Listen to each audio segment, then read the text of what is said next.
बाबा स्वराज गांधी दूल्हा बनल रहले। साजी बारात लेके दिल्ली में गईले हो। गोला बारूद उनके खाए के दईल रहले। करे जवान रुचल खाइल। हाय सिया राम से बनी करा जवान रुचल खाइल।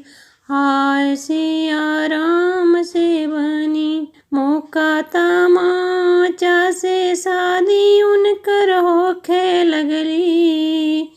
मौका तमाचा से शादी उनकर होखे लगली। सब अंग्रेज उनके आई आई देखे लगले। सब अंग्रेज उनके आई आई देखे लगले। खीरी खौकी में मिलली आजादी। हाय सिया